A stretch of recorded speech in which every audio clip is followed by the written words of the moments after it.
Assalamualaikum warahmatullahi wabarakatuh.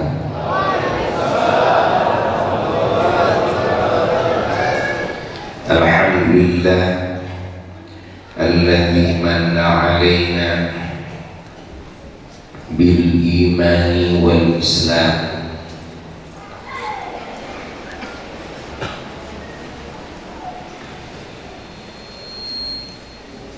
wa manna ala man syaa min ibadihi bil ihsan.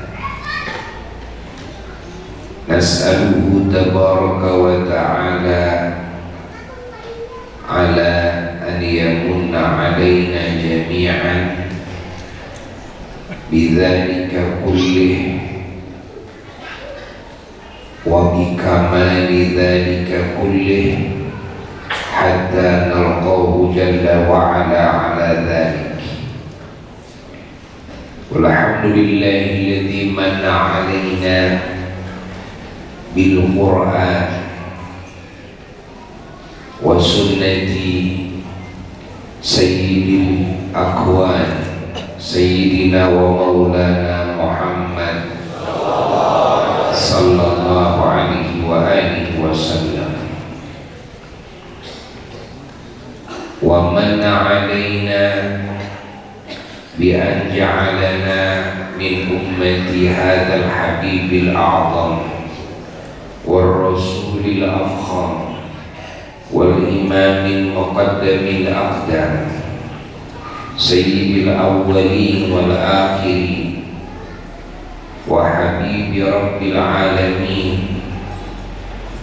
ورحمته تعالى للعالمين وشفاعته جل وعلا للخلق أجمعين إنسان عين الوجود والسبب في كل موجود وإمام الركع السجود صاحب اللواء المعبود والحوض المورود والمقام المحمود وأشرف كل والد وسيد كل مولود صاحب التاج وصاحب الإسراء والمعراج Sayyidina wa nabina wa maulana Muhammad.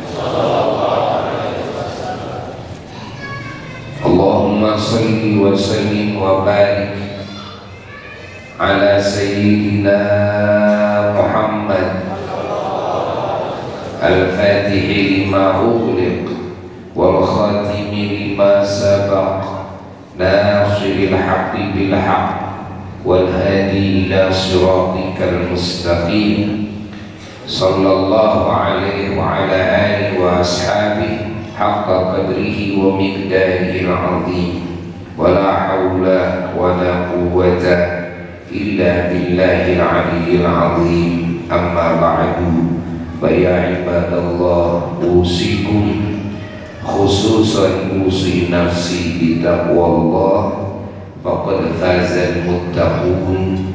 قال الله تبارك وتعالى في القرآن الكريم أعوذ بالله من الشيطان الرجيم بسم الله الرحمن الرحيم سبحان الذي أسرى بعبده ليلا من المسجد الحرام إلى المسجد الأقصى إلى المسجد الأقصى الذي باركنا حوله لنريه من آياتنا إنه هو السميع البصير. صدق الله العلي العظيم. Hadirin hadirat para jamaah yang sangat dicintai dan yang sangat dimuliakan, wabil khusus para ulama, para habaib yang kita agungkan bersama, yang kita cintai bersama, yang kita doakan semoga beliau-beliau oleh Allah dipanjangkan umurnya dengan kesehatannya, dan pertolongan Allah dan limpahan keberkahan rahmat dari Allah, dan juga dikasih kekuatan terus oleh Allah untuk membimbing kita semua dan membimbing semua umat baginda Kanjeng Nabi Muhammad sallallahu alaihi wasallam.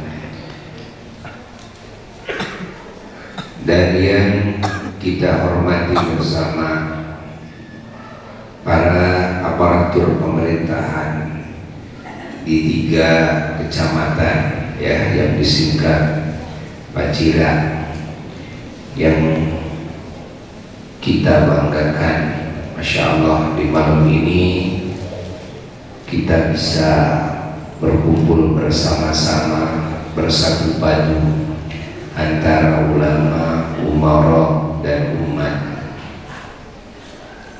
Inilah yang diinginkan oleh baginda Rasulullah sallallahu alaihi wasallam. Kejayaan umat Islam itu kuncinya ada pada kesatuan dan persatuan. Bahkan kejayaan dalam segala hal. Kita ingat sejarah karena kita mengalami bahwa Indonesia bisa jaya, Indonesia bisa terlepas dari penjajahan Belanda, penjajahan Portugis, malah penjajahan Jepang.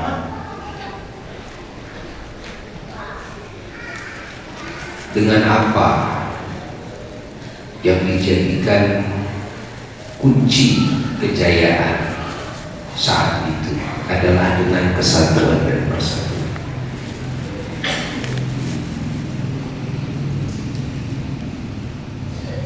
Baik muslim maupun non muslim semua bersatu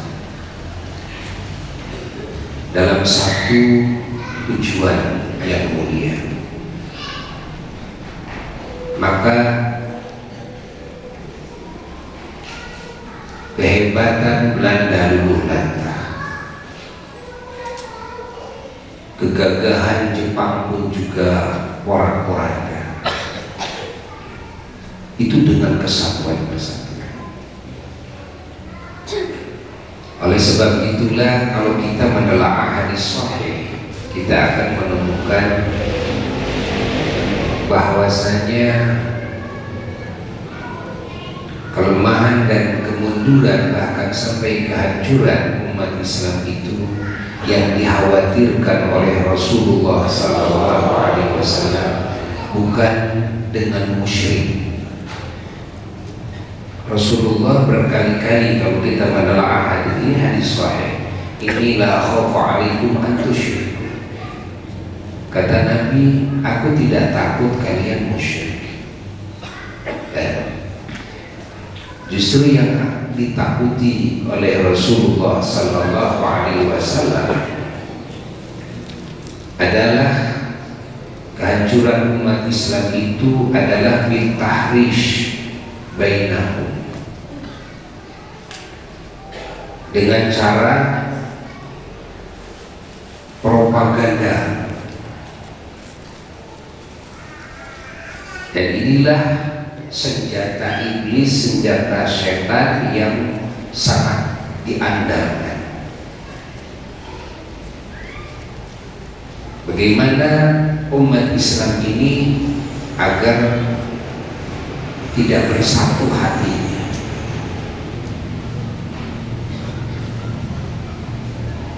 Bagaimana umat Islam ini agar bercerai-berai? Kalau kita melihat juga kepada sejarah kejayaan Islam di zaman Rasulullah sallallahu alaihi wasallam, lalu di zaman para sahabat, di zaman para tabi'in dan tabi'in tabi'in, semuanya kuncinya adalah kesatuan dan persatuan.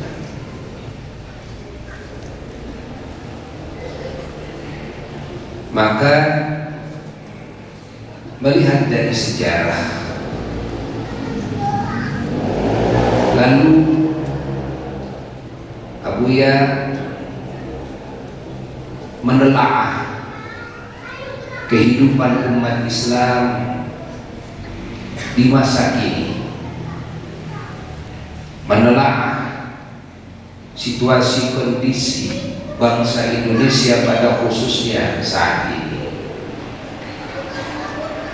Abuya menemukan hal-hal yang sangat dikhawatirkan yang sudah diisyaratkan oleh baginda Kanjeng Nabi Muhammad sallallahu alaihi wasallam,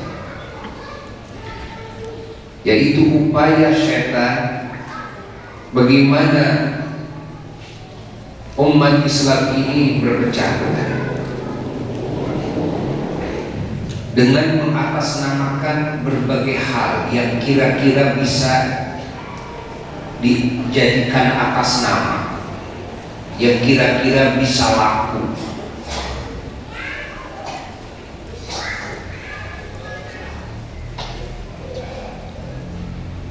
Yang lebih dikhawatirkan adalah ketika mengatasnamakan Allah, mengatasnamakan Kanjeng Nabi Muhammad sallallahu alaihi wasallam, mengatasnamakan Al-Quran, mengatasnamakan As-Sunnah. Namun begitu ditelaah, efeknya, natijahnya, buahnya jadi bercerai-berai. Ini hal yang tidak mungkin. Rasulullah sallallahu alaihi wasallam dengan orang kafir saja bikin perjanjian untuk bersatu dengan kafir. Ini dengan kafir. Yang perjanjian waktu diadakan oleh Nabi di Madinah, persekutuan, ya, membangun kesatuan persatuan. Ini dengan orang-orang kafir.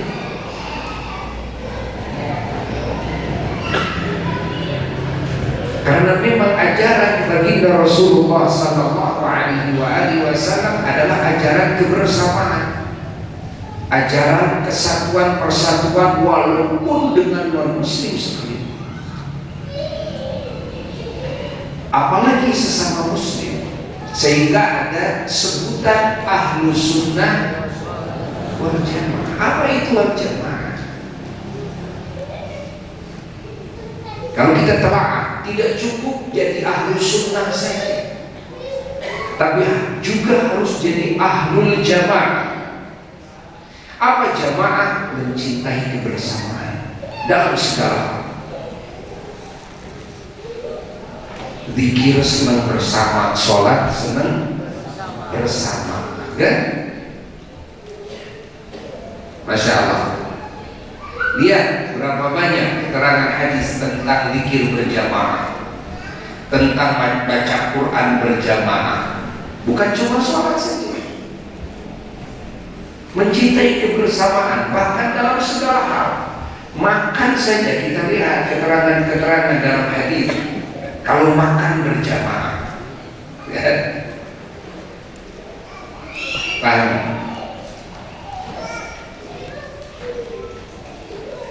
Ini makna wal jamaah. Di dalam pemikiran juga diupayakan bisa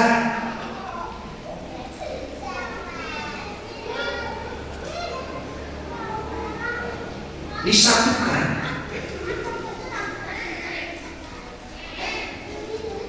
bisa disamakan.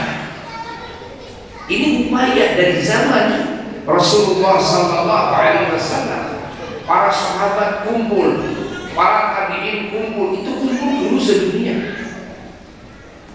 Dibikin, ya, muktamar. Untuk apa? Untuk menyatukan pemikiran, untuk menyatukan buah ijtihad. Lahirlah ijma. Apa itu ijma? Ya. Ijma itu adalah kesepakatan buah pemikiran semua para pakar, dari kalangan para sahabat, dari kalangan para tabi'in, kalangan tabi'in, semua berupaya agar bisa bersatu dalam pemikiran.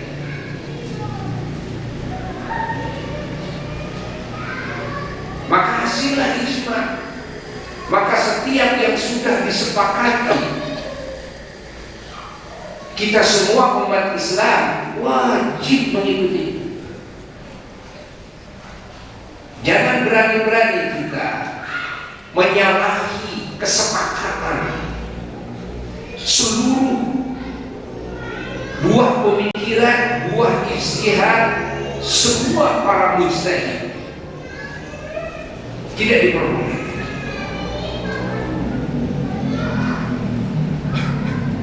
Usahakan diminimalisir perbedaan-perbedaan, kecuali yang mentok.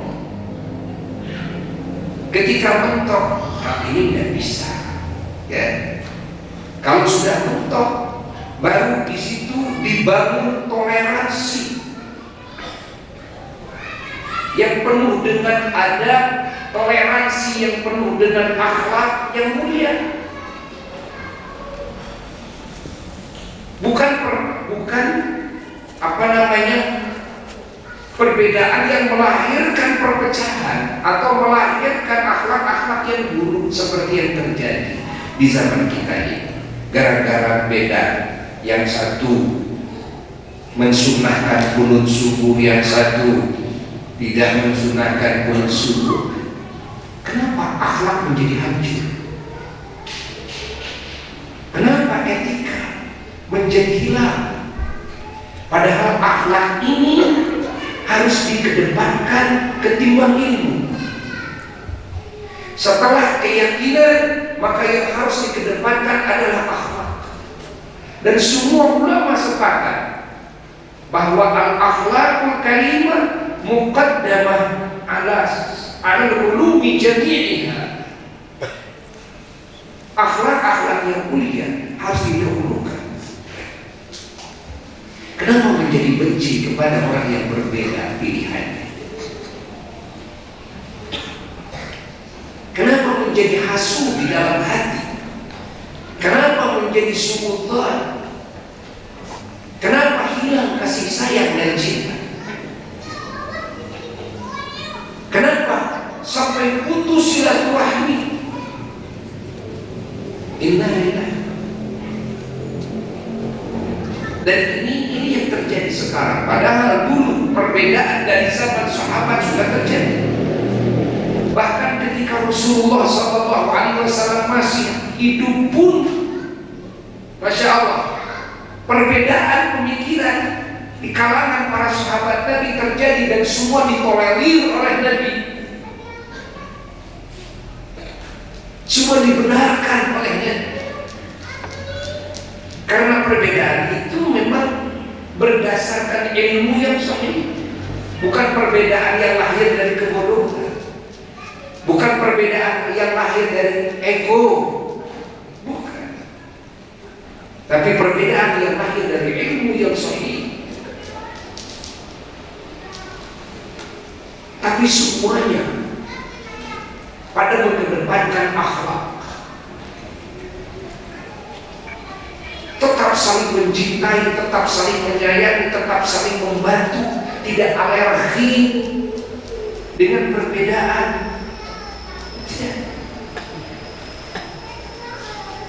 Coba lihat, Imam Syafi'i muridnya Imam Maliki, Imam Muhammad bin Idris Asy-Syafi'i muridnya Imam Malik bin Anas.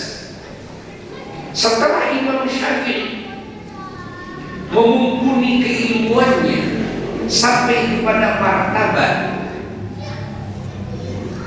mampu menjadi mujtahid yang mutlak, lalu diizinkan oleh gurunya Imam Malik untuk beristihad sendiri.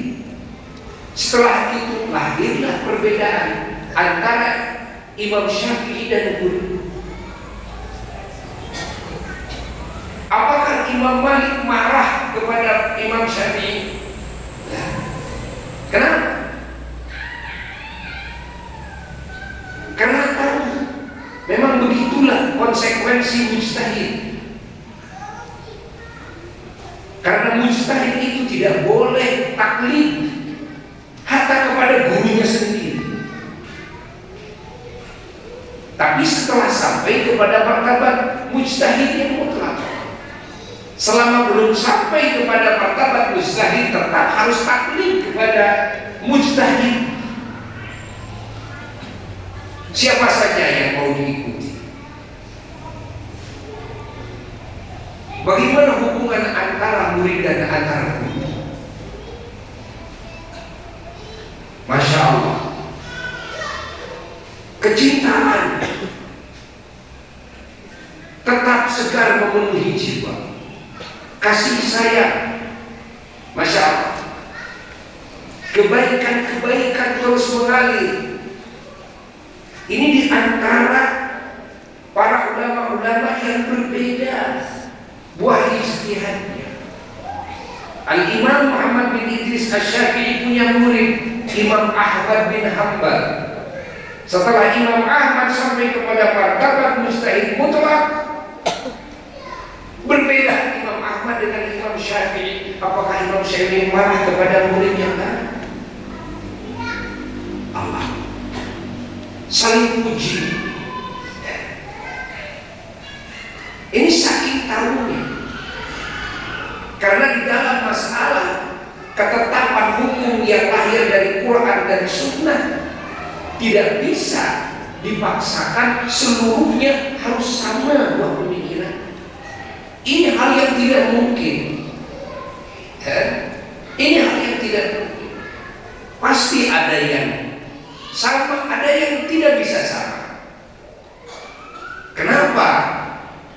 Enteng sebetulnya kalau bagi orang yang belajar ilmu Al-Quran dan Sunnah beserta ilmu-ilmu wasilahnya, ilmu nahwu yang luas, ilmu sharaf yang luas, ilmu lughah Arabiyah yang luas, ilmu bacaan Al-Quran yang 10 jalur, yang semuanya dari baginda Rasulullah sallallahu alaihi wasallam, mengenal asbabun nuzulnya, bagaimana asal usul turunnya ayat ini,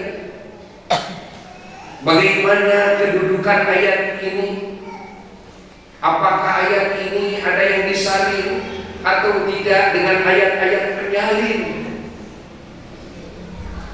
Begitu pula di dalam hadis, menelaah semua hadis-hadis Rasulullah sallallahu alaihi wasallam, lalu mulai di dipilah. Yang ini hadisnya masuknya sahih mutawatir, yang ini masuk sahih tanpa mutawatir, ini masuknya hadisnya hasan, ini masuknya hukum hadis ini dhaif, ini masuknya maudhu. Lalu ada yang muttafaq alaih, disepakati kemutawatirannya, ada yang tidak. Ada yang disepakati juga kesahihannya, ada yang diikhtilafkan. Ada yang disepakati kedhaifannya, ada yang diikhtilafkan. Ada yang disepakati kemaudhu'annya, ada yang diikhtilafkan. Dan ini tidak bisa dipaksakan. Karena Allah Subhanahu wa ta'ala tidak memberikan kemampuan dalam otak manusia yang sama kemampuannya, dan tidak memberi keluasan ilmu yang batasannya sama.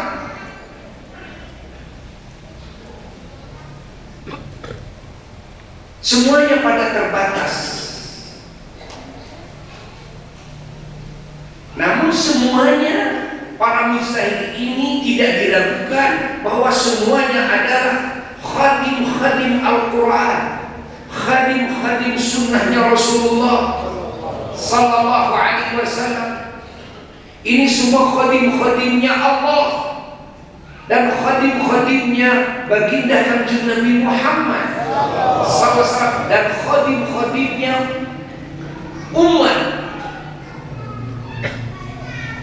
mengerahkan segala kemampuan, waktu dihabiskan, tenaga dihabiskan, otak dikuras. Itulah ulama-ulama mujtahidin demi berkhidmah kepada Allah dan Rasulnya, demi berkhidmah kepada semua umat manusia, demi berkhidmah kepada Al-Quran dan Sunnah, berkhidmah kepada ilmu dan al-thaqafah. Jangan dianggap oleh kita para mujtahid itu bertolak belakang dengan Quran. Lalu kalau bertolak belakang dengan Quran, mereka memikirkan apa? Mereka membangun ijtihadnya dalam hal apa? Bukankah dalam hal keilmuan Quran dan Sunnah? Maka wajib dihilangkan suudzon kepada para ulama-ulama Allah. Jangan sampai ada prasangka buruk bahwa ulama-ulama Allah ini mereka berfatwa tidak berdasarkan Quran hadis. Kenapa beliau berkata begitu? Karena inilah yang sekarang merusak pemikiran umat Islam. Munculnya suudzon karena kebodohan, buruk sangka kepada para ulama. Akhirnya disangka para ulama itu fatwanya, amalnya, ibadahnya tidak atas dasar Quran dan hadis. Padahal para ulama Allah, namanya juga ulama. Ulama itu ahli ilmu. Yang dimaksud ilmu yang mana kalau bukan ilmu Quran dan Sunnah?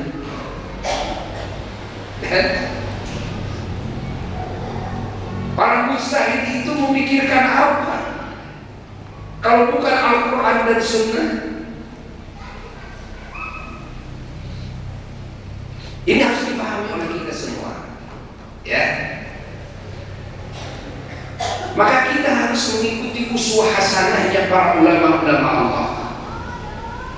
Ketika beliau-beliau ini menemukan kejadian-kejadian yang dibutuhkan di situ ijtihad dari Quran dan Sunnah, lalu ijtihadnya tidak bisa disatu padukan, tidak bisa disamakan dengan ulama-ulama yang lainnya, maka mereka tetap memegang teguh kepada ijtihadnya, namun mereka tetap mengedepankan al-akhlakul karimah,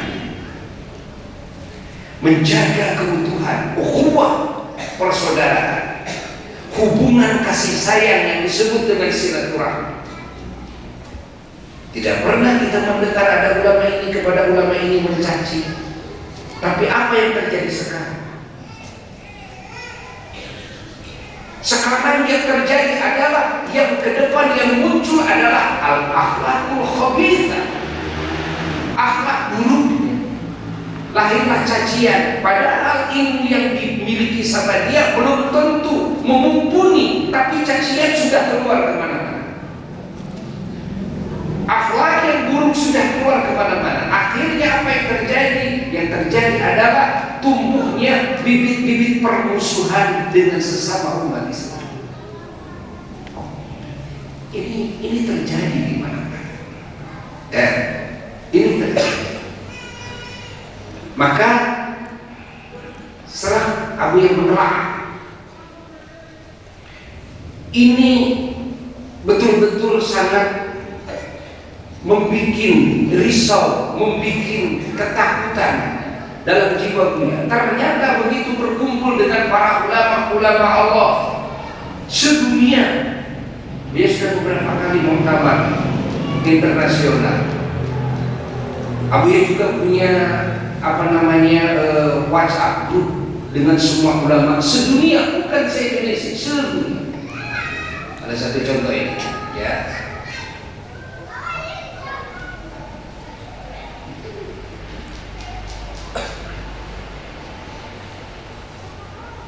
Ini contoh ini. Ini grup. Lihat coba. Muasalatul Ulama Al-Alami. Jadi grup silakan ulama sendiri. Artinya ulama-ulama besar yang wawasannya luas, ya, yang ajarannya betul-betul rahmatan lil alamin,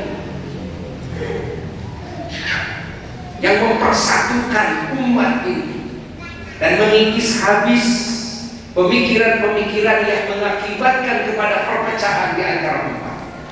Bukan cuma di antara umat Islam, bahkan di antara manusia. Karena ajaran Allah dan Rasulnya adalah ajaran kasih sayang. Kenapa Allah Subhanahu wa ta'ala memulai firman-Nya dengan Bismillahirrahmanirrahim? Apakah tidak ada sifat Allah yang lain selain Ar-Rahman Ar-Rahim? Bukankah Al-Jabbar sifat Allah? Bukankah Al-Qahhar sifat Allah? Bukankah Al-Muntaqim sifat Allah? Bukankah Syadidul Iqab, Syadidul Azab juga sifat Allah? Apa yang Allah kedepankan ketika memulai firman-Nya? Dan setiap ayat yang turun, surat yang turun, malaikat Jibril alaihissalatu wassalam memulai dengan apa? Bismillahirrahmanirrahim. Dan di Lauh Mahfuz, papan tulisnya Allah, di mana di situ Allah mencatat semua takdir makhluk. Allah menciptakan kalam, digerakkan dengan kekuasaan dan kehendak Allah. Apa kalimat yang paling dulu ditulis di situ? Bismillahirrahmanirrahim. Dengan nama Allah Ar-Rahman Ar-Rahim, yang Maha Pengasih dan Maha. Yang paling dulu dipublikasikan oleh Allah setelah nama zatnya adalah nama dua sifatnya yang sangat indah. Yang dua sifat ini menjadi kebahagiaan bagi siapapun yang beriman kepada Allah. Kenapa? Karena Allah terlebih dahulu menonjolkan sifat kasih sayang, yang Maha Pengasih, yang Maha Penyayang. Ini yang dipublikasikan oleh Allah. Maka kalimat setelahnya yang harus kita baca adalah Alhamdulillahirabbil alamin. Kalau kita memahami irtibat, hubungan antara Bismillahirrahmanirrahim dengan Alhamdulillahirabbil alamin, kemana hubungannya ini? Alhamdulillah adalah kepada Ar-Rahman Ar-Rahim. Bagaimana kita tidak harus bersyukur bahwa kita menjadi hamba Tuhan yang Maha Kasih Sayang? Kalau kita telah sifat kasih sayang, bukankah kita juga memiliki sifat kasih sayang? Kita sayang sama anak, kita sayang sama istri. Kalau ditanyakan kepada kita masing-masing, apakah sifat kasih sayang mungkin melahirkan suguhan yang tidak baik bagi yang kita sayang? Jawab yang keras. Apa yang lahir dari sifat kasih sayang?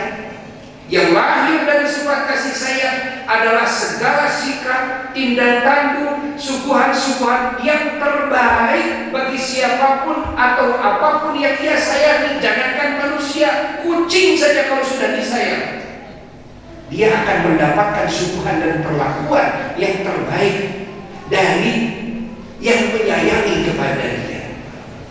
Jangankan makhluk hidup, kuping gajah. Banyak ibu-ibu ya yang punya bunga-bunga di rumah banyak. Sayang kepada bunga-bunga kita, sayang. Coba sikap apa yang kita wujudkan bagi bunga-bunga yang kita sayang. Segala sesuatu yang terbaik, sikap yang terbaik, ditatap, diusap, diurus. Motor butut aja, sepeda butut, ada kurang nanya apa, ada kurang sayang, diurus, itulah sayang. Artinya ketika Allah mempublikasikan sifat Ar-Rahman Ar-Rahimnya, maka semua hambanya harus yakin bahwa apa yang Allah perbuat bagi hambanya tidak ada lagi kecuali al-aslah, yang paling maslahat, yang paling baik bagi semua makhluk. Ya. Setelah itu kita pahami lagi, Allah menyatakan langsung kepada Nabi kita, dan kita baca apa? Wa ma arsalnaka illa rahmatan, dan kami tidak mengutus engkau siapa? Kanjeng Nabi Muhammad sallallahu alaihi wasallam, illa rahmatan, kecuali engkau itu adalah wujud kasih sayang lil alamin, bagi semua alam semesta. Nabi kita itu diciptakan oleh Allah sebagai wujud kasih sayangnya Allah ke seluruh alam semesta. Dan Nabi menyatakan dalam hadisnya, innama ana rahmatun muhda, tiada lain aku ini adalah wujud kasih sayangnya Allah yang Allah hadiahkan kepada semua alam semesta. Allahumma shalli ala sayyidina Muhammad. Ditambah lagi dalam ayat lain, laqad ja'akum rasulun min anfusikum azizun 'alaihi ma 'anittum harisun 'alaikum bil mu'minina raufur rahim.